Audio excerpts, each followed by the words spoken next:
or equivalents, for the expressions used in the source language. When appear literally graceful, it were an injury to the author that they should be changed. But since what is beautiful in one is often barbarous, nay sometimes nonsense, in another, it would be unreasonable to limit a translator to the narrow compass of his author's words. 'Tis enough if he choose out some expression which does not vitiate the sense. Dryden cautioned, however, against the license of imitation, i.e., of adapted translation. When a painter copies from the life, he has no privilege to alter features and lineaments. This general formulation of the central concept of translation equivalence is as adequate as any that has been proposed since Cicero and Horace, who, in 1st century BC Rome, famously and literally cautioned against translating word for word, verbum pro verbo. Despite occasional theoretical diversity, the actual practice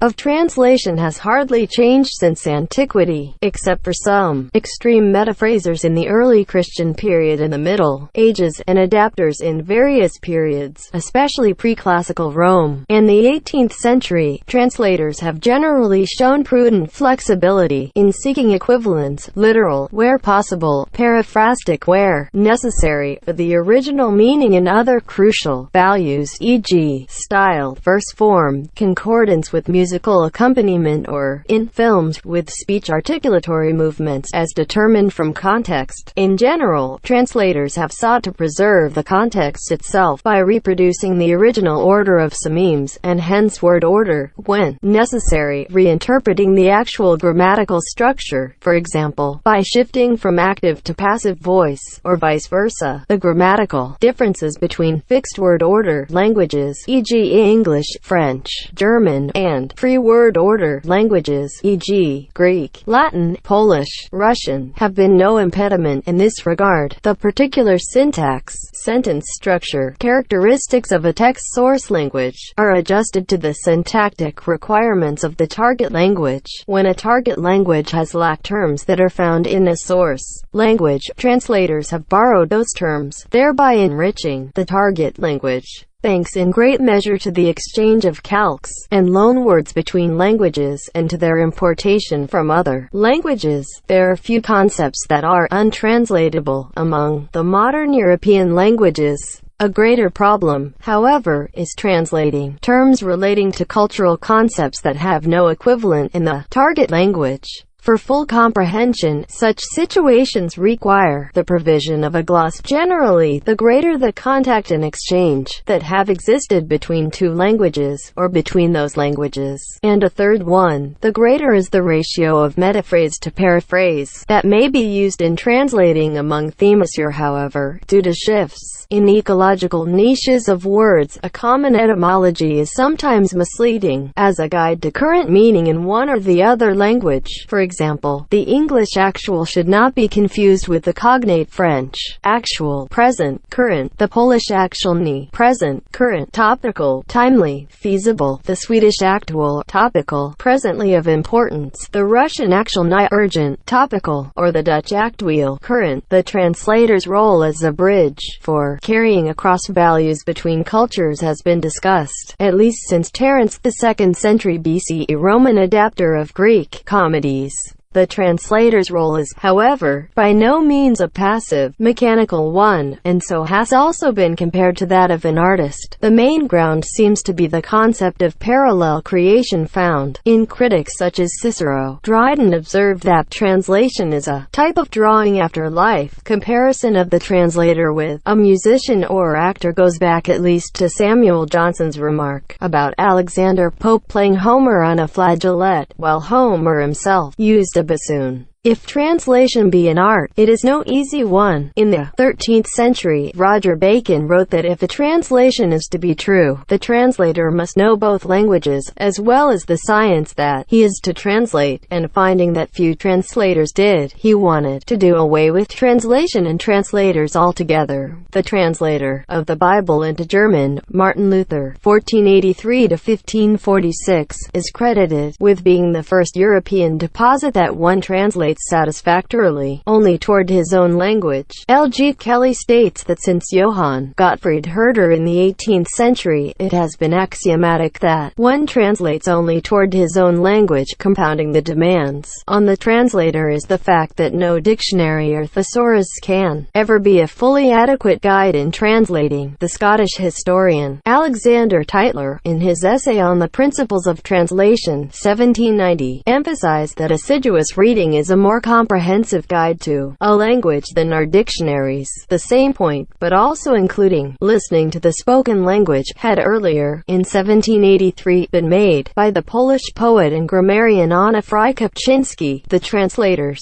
special role in society is described in a posthumous 1803 essay by Poland's La Fontaine, the Roman Catholic primate of Poland, poet, encyclopedist, author of the first Polish novel, and translator from French and Greek. Ignacy Krasicki. Translation is in fact an art both estimable and very difficult, and therefore is not the labor and portion of common minds, should be by those who are themselves capable of being actors, when they see greater use in translating the works of others than in their own works, and hold higher than their own glory the service that they render their country. Other traditions. Due to Western colonialism and cultural dominance in recent centuries, Western translation traditions have largely replaced other traditions. The Western traditions draw on both ancient and medieval traditions, and on more recent European innovations. Though earlier approaches to translation are less commonly used today, they retain importance when dealing with their products, as when historians view ancient or medieval records to piece together events which took place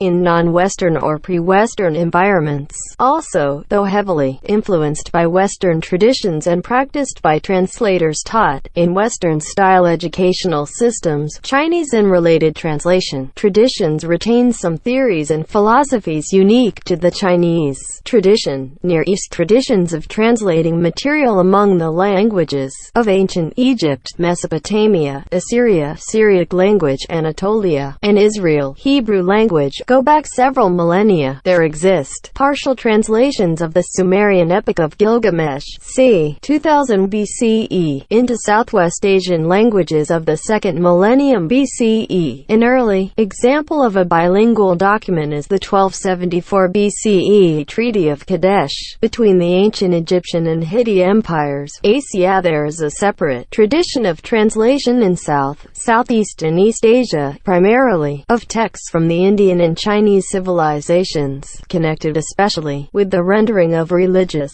particularly Buddhist, texts and with the governance of the Chinese Empire. Classical Indian translation is characterized by loose adaptation, rather than the closer translation more commonly found in Europe, and Chinese translation theory identifies various criteria and limitations in translation. In the East Asian sphere of Chinese cultural influence, more important than translation per se has been the use and reading of Chinese texts, which also had substantial influence on the Japanese, Korean and Vietnamese languages, with substantial borrowings of Chinese vocabulary and writing system. Notable is the Japanese Kanban, a system for glossing Chinese texts for Japanese speakers, though Indianized states in Southeast Asia often translated Sanskrit material into the local languages. The literate elites and scribes more commonly used Sanskrit as their primary language of culture and government. Some special aspects of translating from Chinese are illustrated in Perry Link's discussion of translating the work of the Tang dynasty poet Wang Wei, 699–759 CE. Some of the art of classical Chinese poetry must simply be set aside as untranslatable. The internal structure of Chinese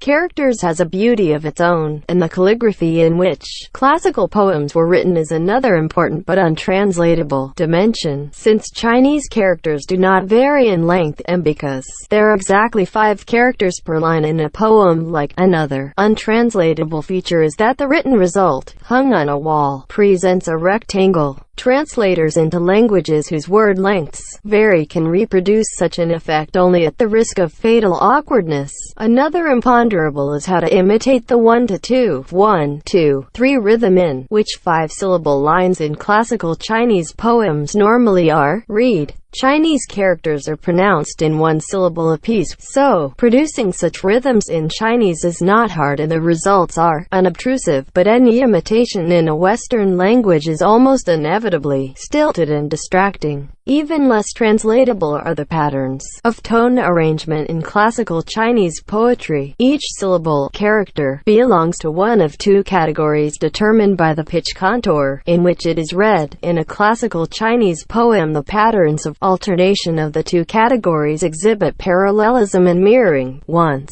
the untranslatables have been set aside, the problems for a translator, especially of Chinese poetry, are two. What does the translator think the poetic line says?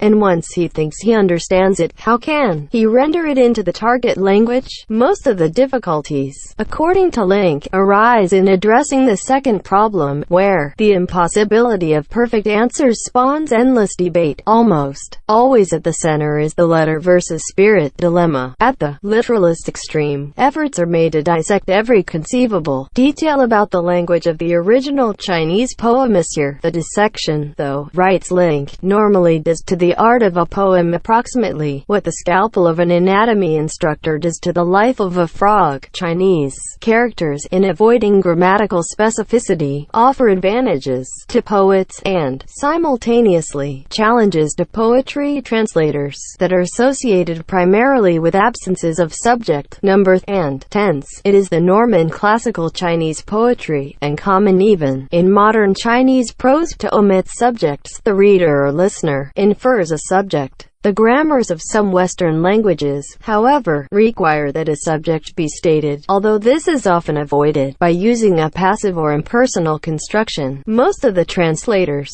cited in Elliot Weinberger's 19 Ways of Looking at Wang Wei supply a subject. Weinberger points out, however, that when an I as a subject is inserted, a controlling individual mind of the poet enters and destroys the effect of the Chinese line. Without a subject, he writes, the experience becomes both universal and immediate to the reader. Another approach to the subjectlessness is to use the target language's passive voice, but this again particularizes the experience too much. Nouns have no number in Chinese. If, writes Link, you wanted to talk in Chinese about one rose, you may, but then you use a measure word to say one blossom of roseness. Chinese verbs are tenseless. There are several ways to specify when something happened or will happen, but verb tense is not one of them.